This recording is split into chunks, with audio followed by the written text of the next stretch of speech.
Good afternoon, everybody. My name is Nahal, and I'm part of the Target Jobs events team. Welcome to our webinar with BDO, a career in financial services audit. We're joined by the BDO team who are going to be sharing a little bit about their experiences, what it's like to work at BDO, and just a little bit of insight into the application process for the financial services audit. So before I pass on to the lovely team at BDO today, just a few housekeeping rules. If you wouldn't mind putting your questions into the questions tab, and the team will kind of go through and answer them throughout or at the end during the Q&A section. And please use the chat tab for any appreciation you'd like to show to the team today. If you have any questions, please at me with any technical difficulties. But without further ado, I'll pass over to Melissa, who's going to kick things off for us. Thank you so much, Melissa. Good afternoon, everybody. Thank you so much for joining. My name's Melissa. I look after the early careers team here at BDO. I've been in BDO for 3.5 years, and my team look after all of the recruitment, not just for the financial services audit team, but for all teams coming into all offices in the UK. And that covers our graduates, summer placements, industrial placements, and year-out students. So thank you for joining. We have an hour. Our plan for the hour is to give you a real overview of what it's like to work specifically in financial services audit. We want the session to be quite interactive. So as we just said, please use the chat function, but actually happy for anybody to raise their hand throughout the session and ask questions. We have a few things to cover before we go into the question section. I want to go over a little bit about financial services and what the programme looks like if you were to join. Now, we have school leaver roles and graduate roles. So you may come from a university background or a school background. So we'll cover both of those. And a little bit about the qualification that you would gain while on programme. So without further ado, I'll just let everybody do some introductions. So if we go around the table.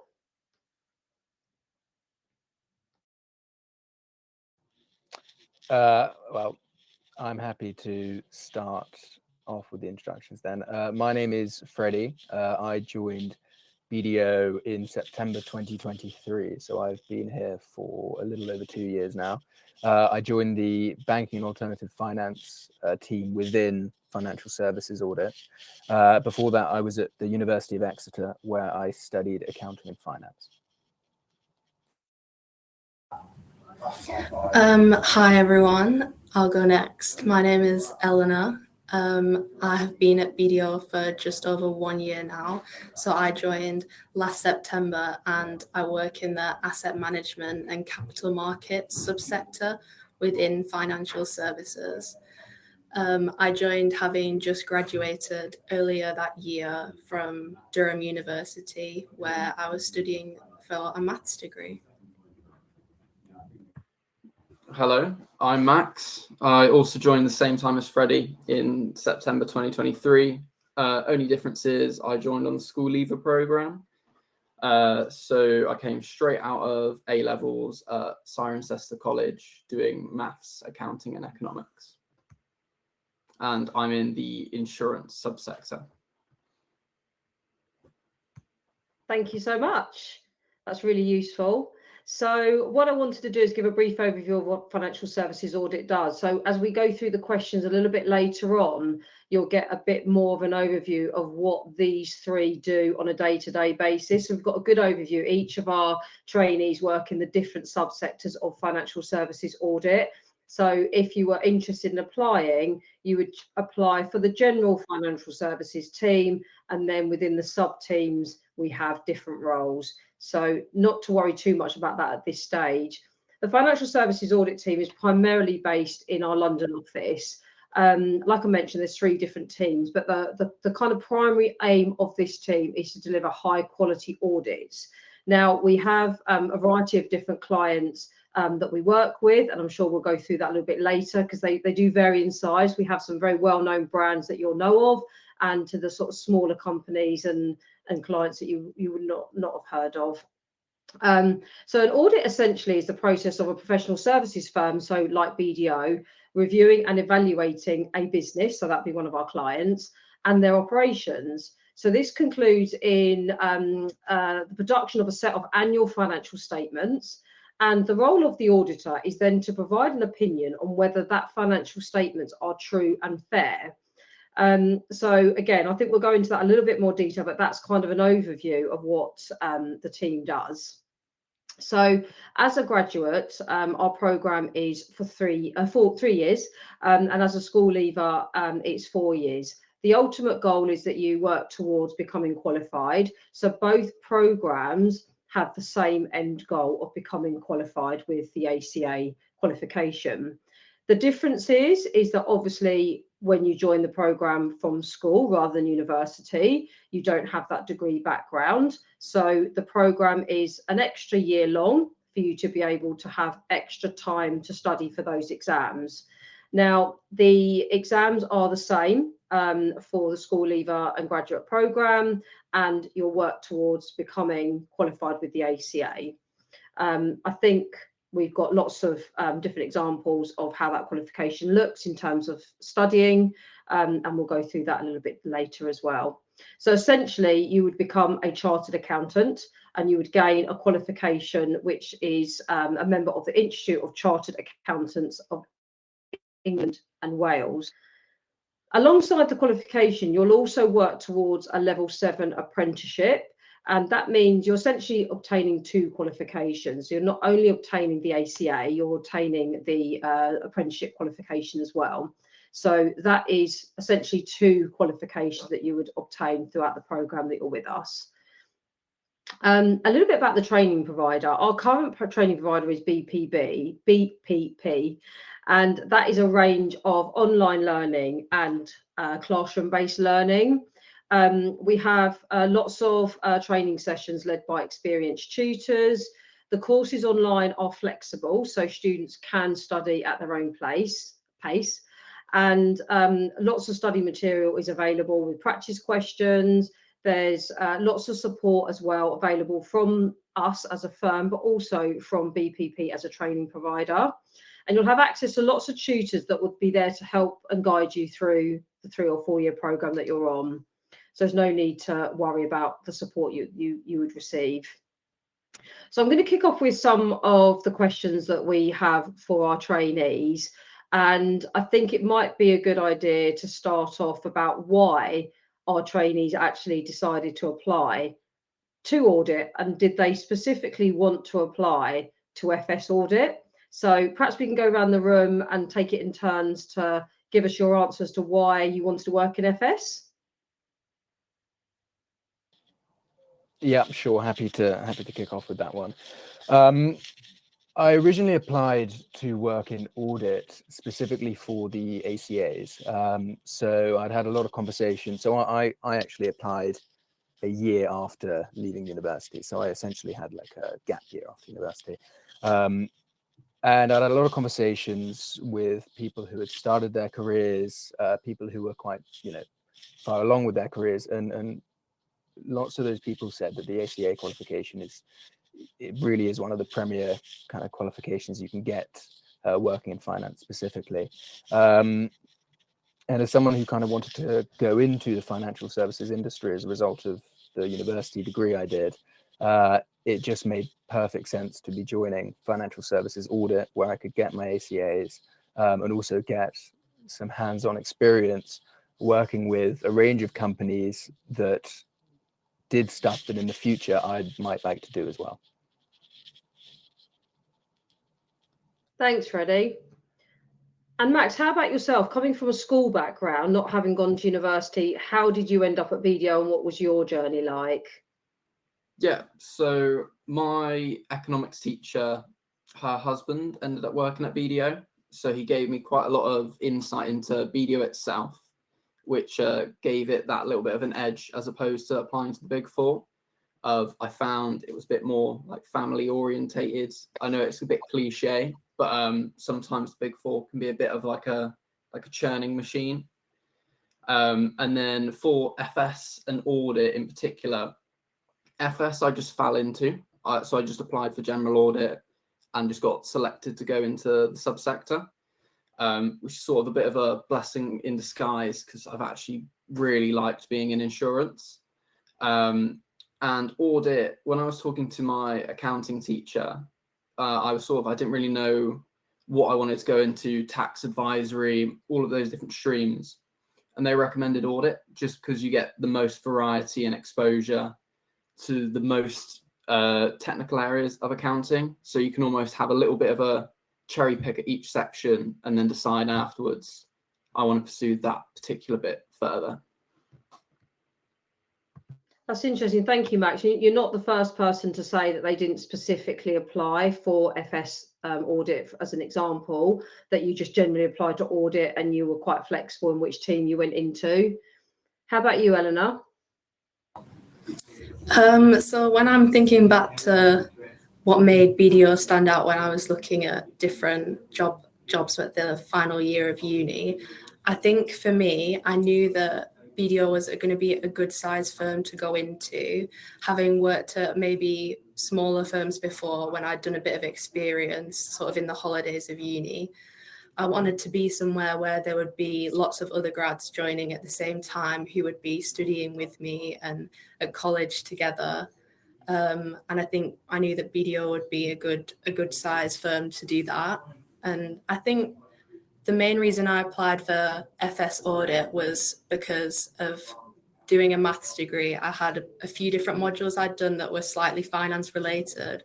And I thought this would be a good way to get sort of specialized in those sorts of audits, because we get to work with sort of specific types of client. Like I know I've worked with different asset manager firms, and that was sort of interested me rather than doing general audit, to still get the qualification but some really specific knowledge too of those types of businesses. Thank you. So I have a question around the balance really of the studying and working at the same time. We get this asked a lot around how do you manage it? What's the support that you receive? So in terms of that balance of work and exams, Max, how are you finding that you're able to have a full-time job and study for exams at the same time?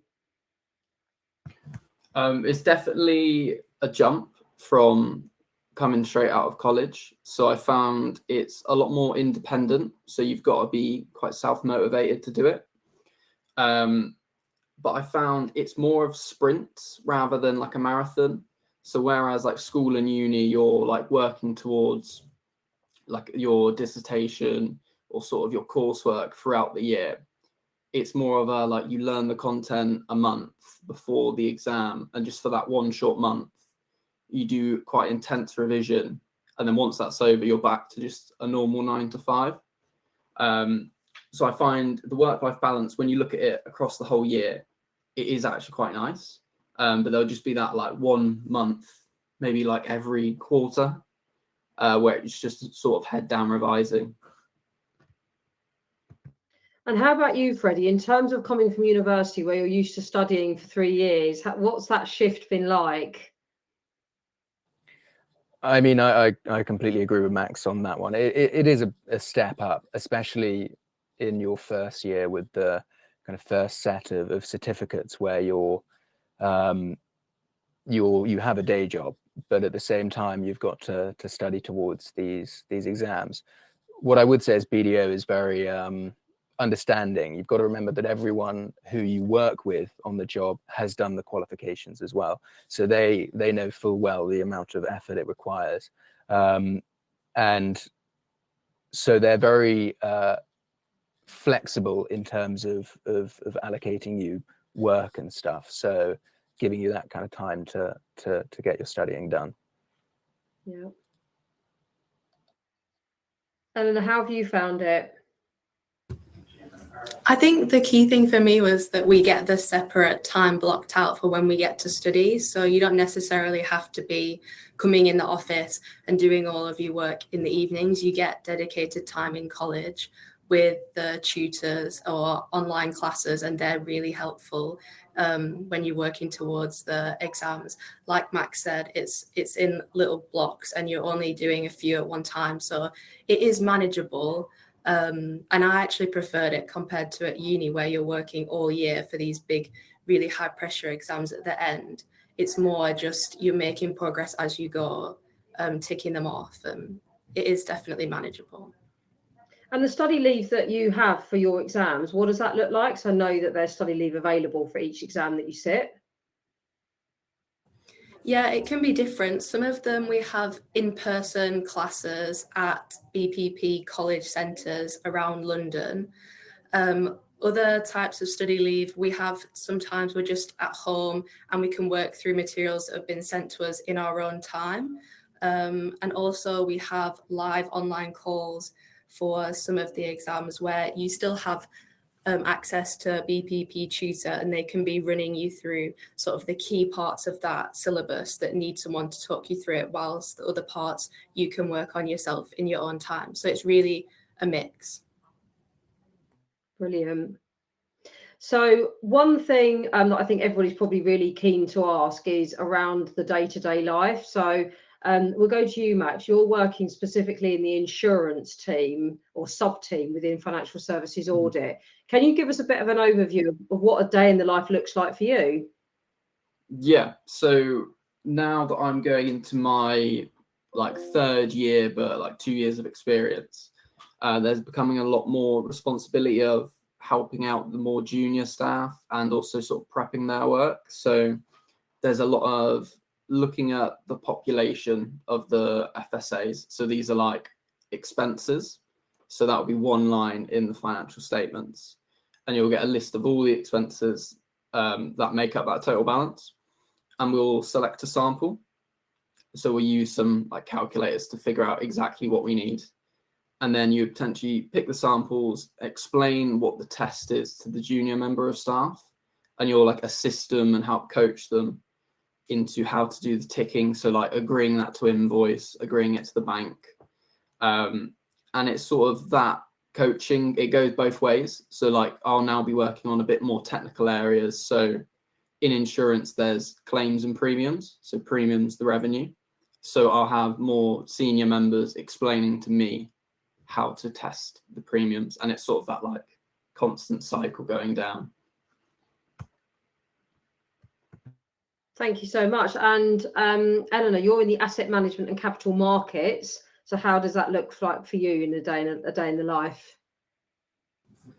At the moment, I'm on one of the investment manager clients that I work on. So I do this audit in busy season, but at the moment the team are doing the planning sections. So we need to get everything organized and planned out, ready for when we have to execute the actual audit after Christmas. So it's a lot of planning, and like Max said, speaking to the new members of the team that have joined recently. They're in office now, so it's nice to have other grads with me as well on that job, because it's quite a big client. In AMCM, we have some big audits where there might be 5 or 6 of us as trainees who are all working on the same job, which I really enjoy. If you get to be on those ones, it's a really good team environment to all work together. And just as a reminder, Freddie's in the banking and alternative finance sub-team. So what does that look like for you?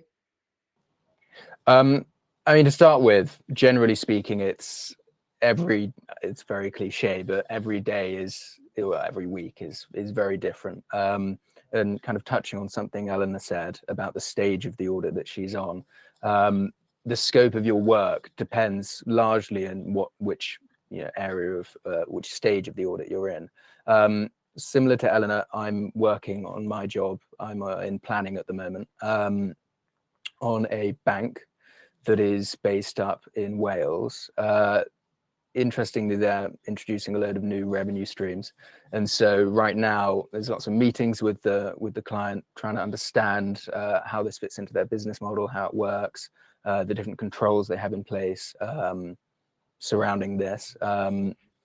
But yeah, once again, I mean, in the execution phase, so in your traditional busy season, a day depends largely on what FSA you're testing. So similar to what Max has said, you might be selecting samples, testing, from expenses to bank and invoices and such, or you could be working on a more judgmental area like IFRS 9, where you're having a lot of conversations with the client just to understand the methodologies they've applied, and then reviewing that against the accounting standards.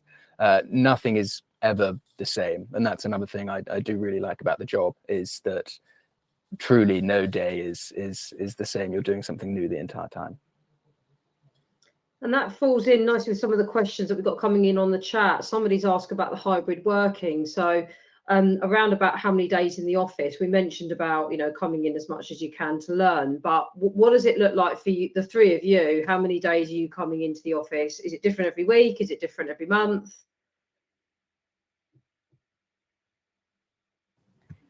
I'm happy to go first if you want. I feel like I'm a bit of a unicorn in this sort of situation of, I live quite far outside of London, but still work in the London office. So I sort of talk to the team and like let them know like it does cost me quite a lot to come in. So I would rather us have like one good day that we're all in and we can get all of our collaboration done that day, as opposed to like all of us coming in on various different days. So I'm typically in maybe once a week. However, it does, like what Frey said, that it sort of depends on what stage of the audit you're in. So during the planning stage, it's a lot of virtual meetings and sort of gaining understanding. But as you go to the next stage, which is execution, you're a lot more in person. So as we go into our like busy season jobs, so like Jan to April, I'll probably be in like maybe 3 or 4 times a week, and that will more than likely be on site at the entity's office.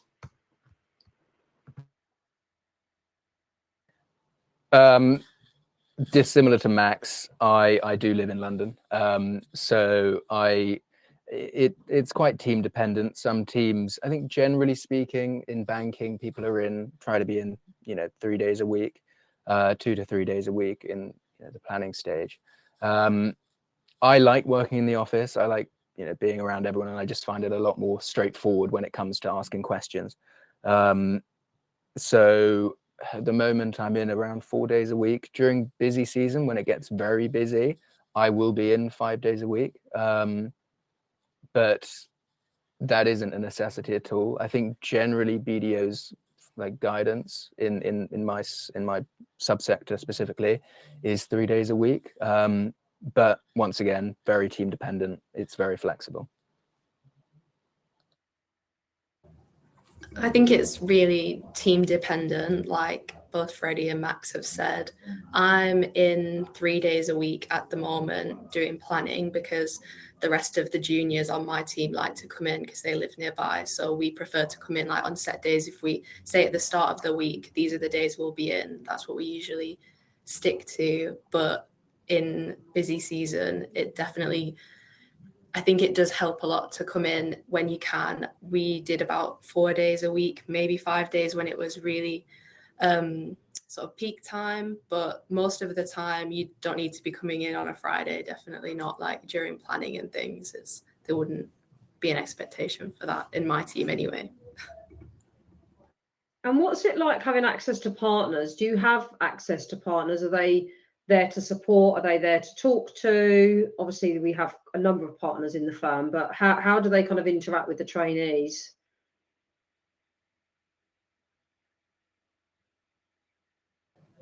Happy to go first again.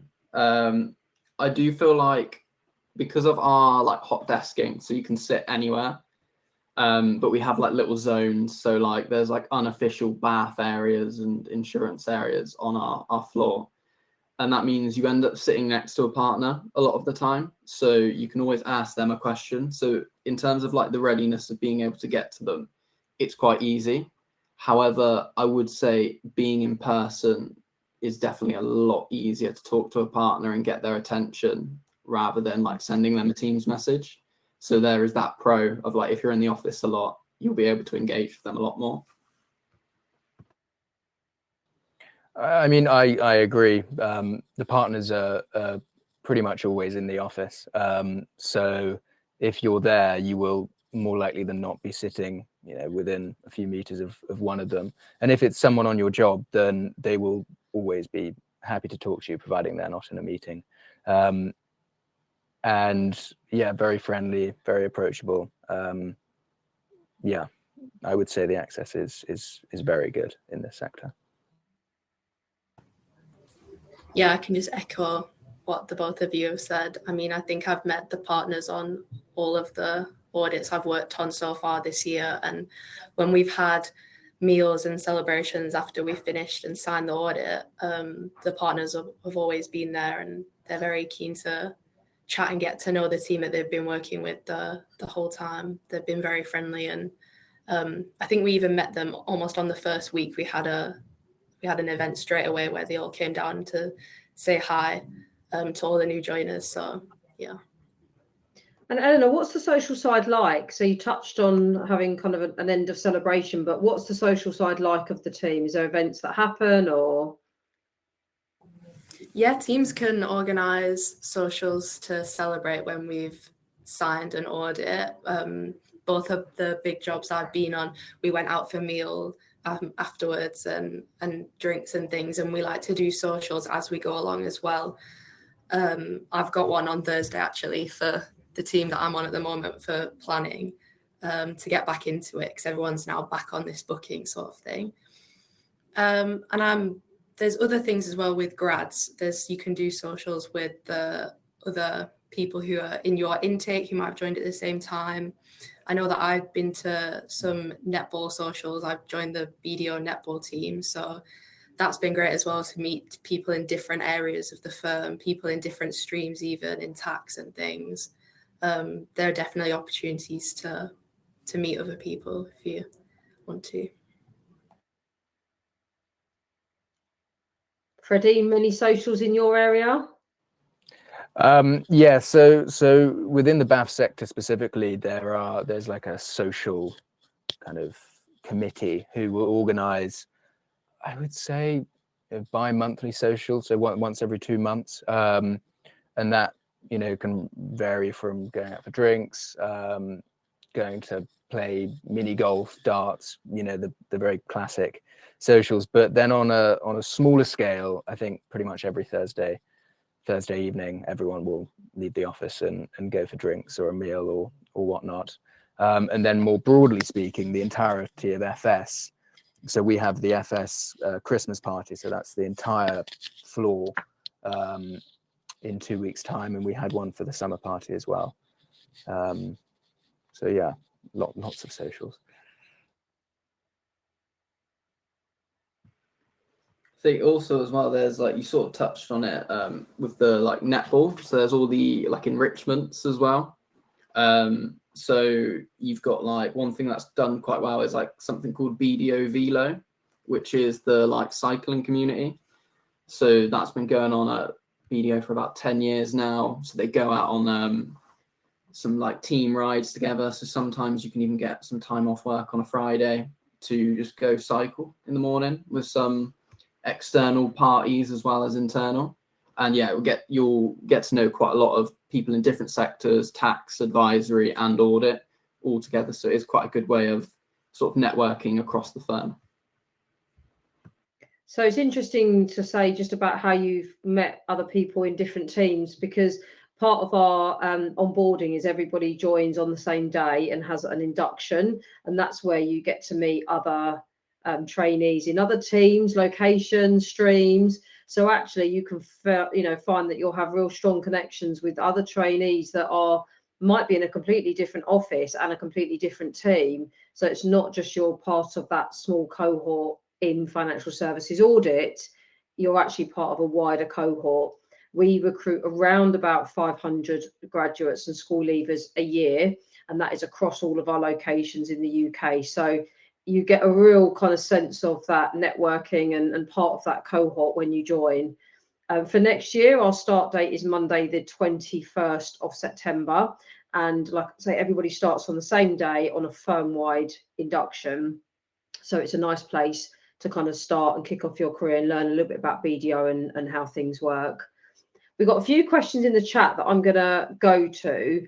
I think one of the things which would be good to discuss is about failing an exam. The question from Maria is what happens if you fail an exam? I can pick that one up, and if the three of you have any comments on it. that would be good. So yes, we do have a process where trainees fail exams, and you are able to have an opportunity to reset that exam.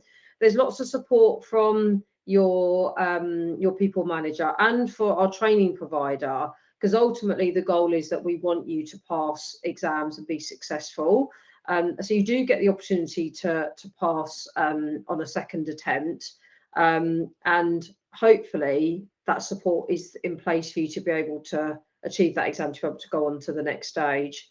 Any sort of further comments on that? Probably just to sort of touch on the part, like the mark you need to pass is 55%. So I think they are quite generous in the sense that the sort of boundaries are quite low. So the questions, even though they can be quite hard, you don't need to get 100% to pass that exam, which I think sort of does help relieve the pressure a bit. Yeah. Thank you. We have a question about international students, and yes, we do recruit international students into our London office. With the legislation on immigration law that changed this year, that does mean students need to join us on a graduate visa. So once you finish university in July, August, your grad visa will kick in the September.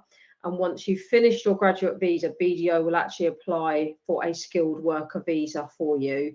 But you have to join when you join in September on a graduate visa. So hopefully that answers that question. There's a question from Abigail around moving around the different sub-teams. Any pointers on that, guys, whether we're able to move around, or are you in the teams that you're in? So generally speaking, I think the line is that you join and you stay in your subsector. Although if you have a compelling argument to be in a different sector, then that you can move. I think there was quite a lot of, especially in my intake, there was a lot of shuffling around of people in the first few weeks. But I think it's quite an early kind of first couple of weeks thing. Once you've been at the firm for a year, you will be in that sector for the remainder of the grad scheme. After the grad scheme finishes, though, it's very normal to move about. And do the three of you have any plans on moving out of financial services audit? What's your plan once you qualify? I mean, I'm happy to go first. I think I'm closest at the moment. So I'll be qualifying in, touch wood, July next year. But personally, there's kind of two options for me. I mean, I will definitely stay in audit and progress upwards for the final few months of my graduate program, because that technically ends in September. But the two routes I'm looking into are one, an internal move into transactional services. So working more on the deals side. And that's quite a well-trodden route because it's very easy to network within the office. And there's also a lot of people, especially from FS, who have transitioned into that role. Alternatively, externally, careers I'm looking into are around equity research. But this is all very far in the future, and I'm very much focused on finishing exams first. I'm sure.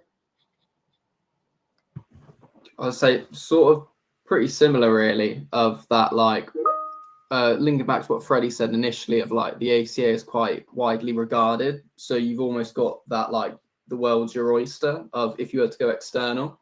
So you can transition into quite a lot of roles from the ACA qualification. I would love to do a secondment, which is something that BDO do offer on a case by case. So maybe getting some exposure to like Singapore or Hong Kong, going over to like those BDO offices would be quite interesting to do, maybe like 6 months over there. I think because I've only been here a year so far, I'm still more weighing up my options and The first year has flown by, to be honest, so I can't believe it has been a whole year already, and that there's only sort of 2 years left till hopefully I will be qualified. Like Max said, there are a lot of opportunities to do secondments, and there are people that have been on my job so far this year who have done the secondments to sort of M&A or to valuations teams. Because of the fact that we work on investment clients and private equity clients, it kind of lends itself to already having a bit of knowledge about those sorts of areas. So I think those parts sort of are, I'm considering, but I'm not fully sure yet. Like I say, it's gone so quickly, and yeah. And how about the international travel piece? Because some people will be really keen and some people not so keen. How does that work with trainees being offered international travel? When you say international travel, do you mean as in like secondments overseas? Yeah, so traveling overseas to see clients, or it might be for a period of time, or it might be just to do an engagement. Yeah, both, I guess. I mean, I'm unsure if Max or Eleanor have gone overseas for any clients yet, but I do have a few friends who have, within the firm, who have done jobs in Switzerland, Burkina Faso, all over Europe, and it's a pretty straightforward process. I mean, the furthest I've been afield is Wales, so not quite overseas, but based on what I understand, it's a very similar process. I mean, the firm just books your tickets and you fly over and you spend a week in a nice hotel, get wined and dined. It does sound very fun. So I'm frustrated I haven't had the opportunity to do it. But yeah, that is, and in FS, it is actually also quite common. So yeah. Yeah. I think a lot of FS, especially sort of banking, to be fair, all three have quite a big presence in the US. So in insurance, you've got a couple sort of that the team go off to Bermuda, or they go over to like Miami, New York. But yeah, it is very much dependent on is there a need for you to go to the US or these places to be on site, or can you do it digitally? So it is very much a luxury to be put on those jobs. It's not like a guarantee that you'll go overseas. But yeah, it's definitely a great experience.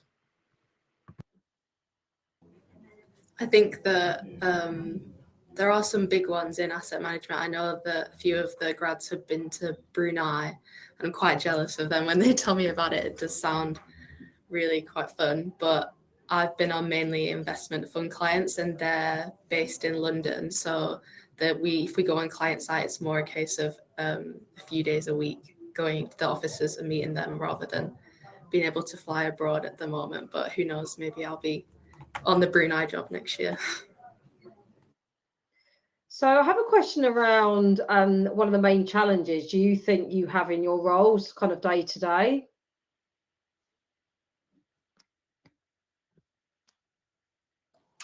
I mean, I'm happy to start that one off. I would say on a day-to-day basis, the biggest challenge would be the continuous learning curve. Like you will never ever know everything there is to know, and whilst the support is there, I mean, I would definitely say that the support is definitely there internally.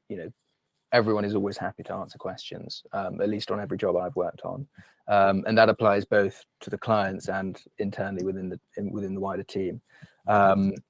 So I would say the biggest challenge is just wrapping your head around something new on a regular basis, coupled with, once again, to touch on a point we discussed earlier, but the exams. It can be challenging to the studying for exams and working at the same time, especially during busy season, which is rare. Generally, the firm books exams outside of busy season. That can be more challenging. But yeah, I would say those are the two significant ones. I think, like Freddie said, it's main. Oh, sorry. I think it's the case of always things are changing and working on different clients, or even the same client a year later, things can have changed, like with the bank. If you're on Freddie and they've got different revenue streams, there's always different things to be learning, or a year later you might be working on different areas of the audit file.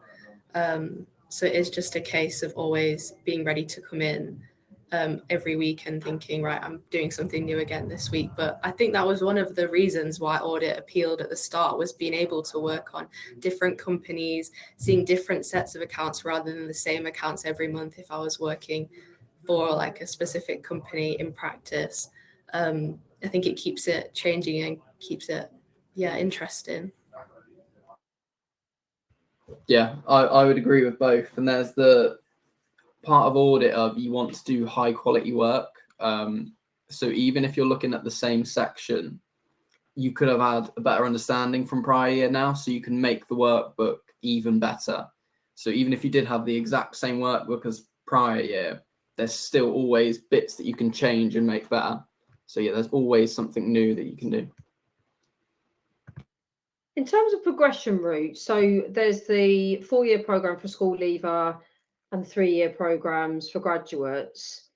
Can you talk us through what that progression looks like once you're off qualification?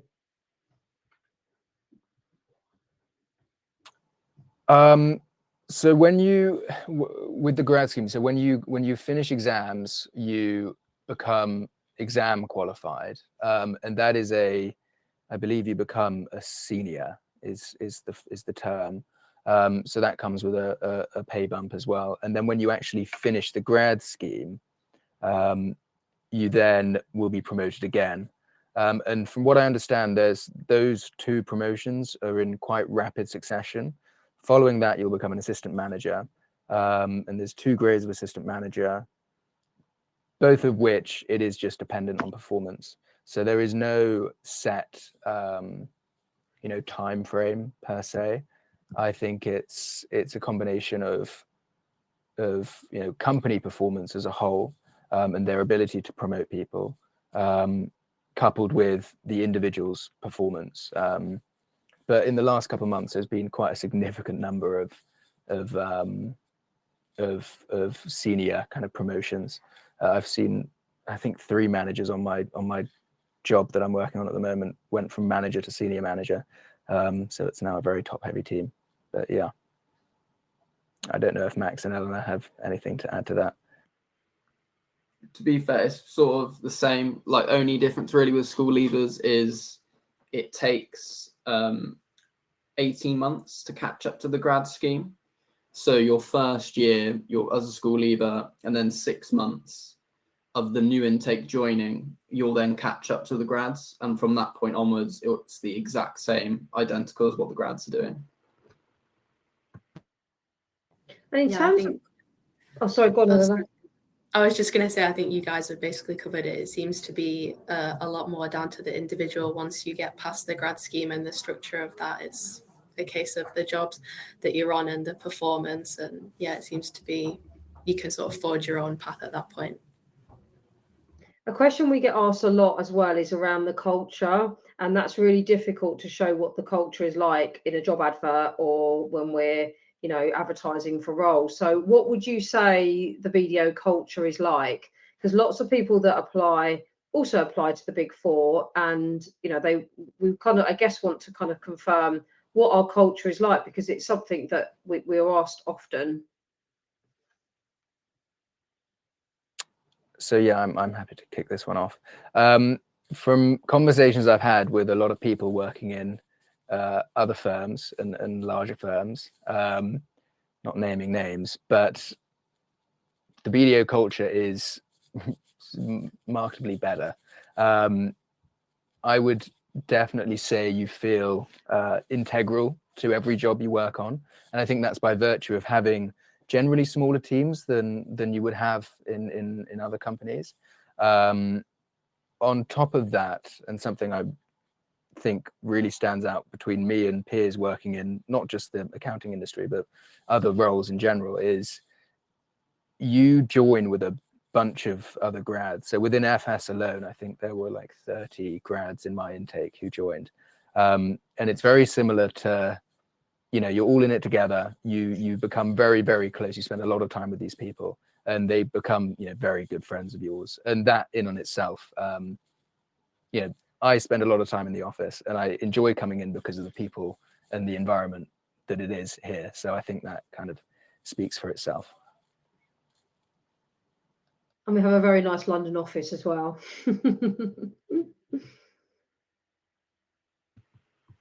Yeah, completely agree with Freddie. Also, new London office in 2 years' time, which will be very nice when we move into that. Yeah, I think, like what Freddie said of the integral part of you're working on, say, smaller teams, but sometimes you're still punching your weight with big engagements. So like, just because you're at the Big Four, but like you're not at the Big Four, you still get exposure to quite high profile jobs. So not in FS, but in LAG, so the sort of wider general team. We do have some, like, I think FTSE 300 entities that we do audit, as well as lots of public interest entities, which are like listed companies. So you don't have that. Loads of people probably assume that we don't get big clients, but that is very much false. I think it's really nice being able to work with different people throughout the year, because you get to meet so many different people who have different styles of working, who maybe run their teams differently, or different managers who have different management styles. But everyone still has the same BDO culture of, you know, it's accepting everyone no matter who they are. And it's really like a flexible approach to working, like with Max, if he is coming in certain days a week. And it's been very welcoming this year. And now I'm getting to the stage where I'm coming back to jobs I was on right at the start and sort of being reunited with the team I was on at the beginning. And it's nice to catch up with people and come back a year later. Yeah, I think the culture's been great. Thank you. So I just want to open up the floor to questions. That's all the questions that I have. I'm conscious that we've probably gone through most of the ones in the chat. Just a question around the qualification, I think I'll cover. For this team, the qualification is the ACA qualification, so you can't choose which qualification you study. Every role within BDO will have a qualification attached to it, and majority of our roles are ACA. So hopefully that answers that question. So I just want to open up the floor before we finish to any questions. If anybody wants to put their hand up, then please go ahead.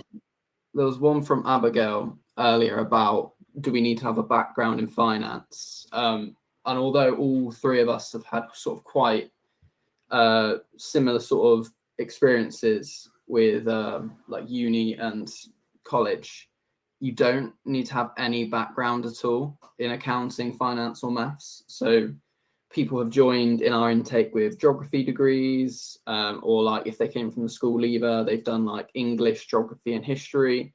So you can join with no experience. Everyone gets taught from zero, so they have no sort of advantage over you. So yeah, don't feel opposed to applying if you've not got a background in accounting. I think to kind of follow on from Max there, to put it into perspective, I did 3 years of accounting and finance at university. And frankly speaking, I learned more in my first probably 2 months at BDO with college than I did in my entire university degree, which I think is more of a reflection on me. But you absolutely do not need any kind of background in maths or finance. It does help, especially with exemptions. So I got quite a few exemptions out of my degree, which means I just have less exams than everyone else. But yeah, I've got friends who have done a litany of university degrees and stuff at school. So definitely not a worry. So Abigail's replied with a history grad, so that's absolutely fine. We have lots of history grads join the firm, so absolutely. And in terms of doing an AAT before, It's not necessary. So that's down to personal choice. You wouldn't need to do anything like that because, as Freddie said, you're very much trained and developed on the programme. So that prior knowledge is not required if you want to go ahead and apply. There's a question on the chat from Shanti. I have experience pursuing masters now, can still be able to apply for grad roles. Absolutely. Depends what experience you've got, if that tips you over to experienced hire and if you're qualified. So I think, Shanti, if you want to send me an email specifically with your background, I can probably answer that more accurately. And Bernardo, yes, you'd still come in and do the ACA on a master's degree. You'd come in on the same level as an undergrad. We've got a few shy people here today. No one wants to put their hand up and put their camera on. We've got just over 5 minutes left, so I'll leave a couple of more minutes if anybody wants to ask anything else. I will put my email on the chat here now. We are open for applications and we close on Sunday. So head over to our website. I will put the link in the chat for you to be able to apply. And that's till Sunday. So like I say, applications close. Starting salary, which I'm surprised nobody's actually asked, but I will go through the salary. So for London, it's 32,500 for graduates. And for school leaver, it's a starting salary of 27,000.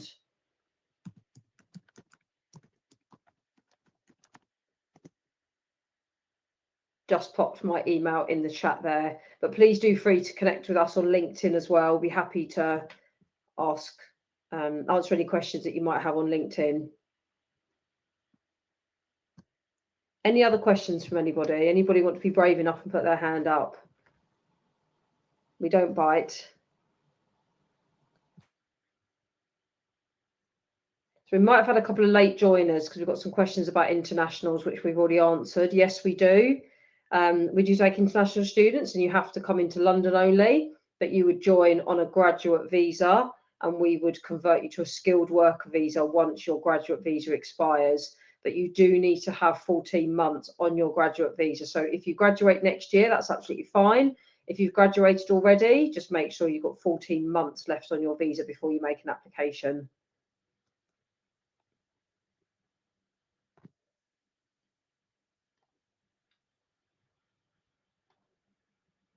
So final, I would just put the Early Careers website on the chat.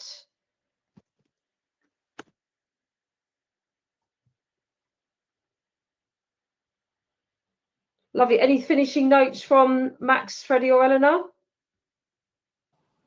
No, I was just going to say, if anyone wants to reach out over LinkedIn, I'm very happy to answer any questions directly if there's anything you need to know about BAF or BDO or FS in general that are more, in the nitty-gritty than high level.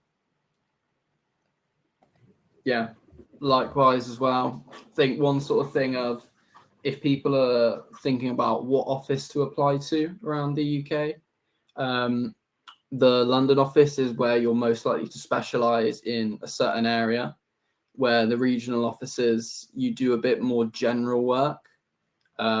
So if you're keen on sort of specialising in one certain area, I would recommend sort of heading towards London if you could. I would also recommend applying for FS over LAG or any other sector. It's categorically better. Yeah, I moved down to London to apply for FS because they didn't have FS in the Manchester office, which would have been nearest to me after uni. And I'm definitely glad I did. It's been great so far, meeting everybody in the big London office. Yeah, glad I didn't miss out by picking Manchester, I guess. We do have offices all through the UK and specifically Reading and Birmingham for your question, Bernardo. And we do also in Scotland, we have Glasgow and Edinburgh. Specific teams, you'd have to reach out to me and I could confirm which teams are recruiting in those offices.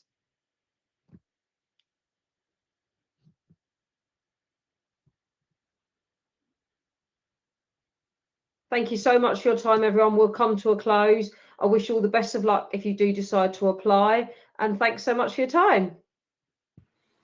Thank you all. Thank you, everyone. Bye-bye. Bye. Just a quick thank you also from the Target Jobs team. Thank you so much, Melissa, Freddie, Eleanor, and Max for your time. It was a really insightful webinar. And thank you to all the students who also joined us today. Have a great evening all and see you soon. Bye-bye. Cheers.